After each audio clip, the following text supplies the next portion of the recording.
Bonjour à tous, j'espère que vous allez bien. Donc on se retrouve aujourd'hui pour vous faire découvrir les nouveaux projets du nouveau kit de la semaine créative du mois d'avril.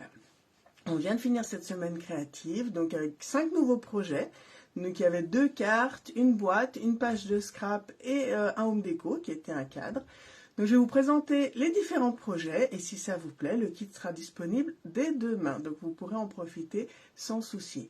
N'hésitez pas à en faire profiter un maximum de monde en partageant aussi cette vidéo, ça me fera super plaisir. Et bien sûr, si vous avez des questions, je suis là pour y répondre. Si vous êtes avec moi aujourd'hui en live, n'hésitez pas à me faire un petit coucou. Et si vous venez en replay, faites-moi aussi un petit coucou en commentaire, ça me fait toujours plaisir. Allez, je tourne cette caméra et je vous montre, oups, ça glisse dans tous les sens, je vous montre de plus près les différents projets que j'ai pour vous. Hop. Là, alors, on va essayer de pas trop trembler pour vous montrer. Donc, on a une première carte. Donc, en fait, j'ai décidé ce mois-ci de mélanger les collections. C'est-à-dire que vous vous retrouvez avec les fleurs des exclusivités en ligne, le set de tampons Zania, pardon, et le papier design auberge de campagne. Donc, au lieu d'avoir tous de la même collection, j'ai décidé de mélanger les collections.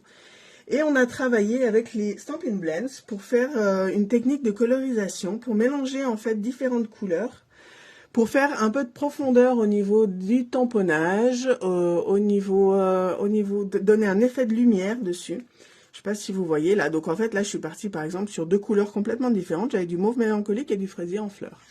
Donc là on a une première carte chevalet pour le coup, hop, que vous pouvez monter comme ça.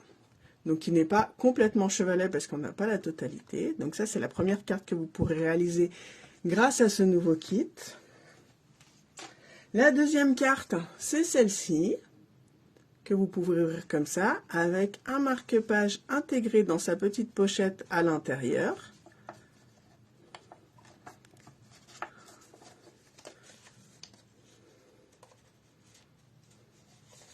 Là. Donc, une 3D. Vous pouvez écrire tout votre message derrière, hein, sans souci.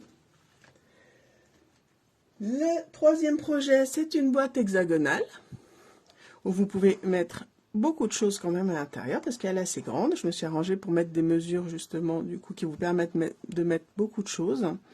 Donc je vous ai dit à l'honneur le papier design auberge de campagne et les superbes fleurs à coloriser au Stampin' Blends avec les feuillages, avec les messages là, un message que j'ai détouré en l'occurrence. Le quatrième projet, un home déco qui a un cadre en origami, mais de l'origami facile pour le coup. Donc vous verrez, il n'y a rien de compliqué, mais ça donne un cadre super original que vous pouvez accrocher, que vous pouvez offrir comme vous voulez, avec une petite déco, toujours on revient avec le bouquet de fleurs. Photo au milieu, ou photo que vous pouvez glisser aussi dans les angles sur le côté là. Donc selon comment vous les mettez, selon la taille de votre photo, il n'y a pas de souci. Et pour finir, une page de scrap. Voilà la page de scrap que vous avez là, donc, où j'ai utilisé des die alphabet, des petits papillons en plus que je suis venue ancrer au doigt éponge, les papiers design mis en valeur derrière, des tamponnages de fond aussi avec des exclusivités en ligne, des tampons de texture, et bien sûr nos fleurs qui reviennent ici avec justement toujours cette technique de colorisation pour mettre en avant les fleurs et les Stampin' Blends. Voilà pour les 5 projets que vous allez pouvoir réaliser grâce au kit. Donc si ces projets vous plaisent, si vous êtes tenté de les faire, n'hésitez pas à vous faire plaisir avec le kit de la semaine créative du mois d'avril. N'hésitez pas à partager cette vidéo. Si vous avez la moindre question, je suis là pour y répondre. Et du coup, je vous souhaite une bonne fin de journée, un bon week-end et je vous dis à très vite pour la suite. Bye bye, gros bisous à tous.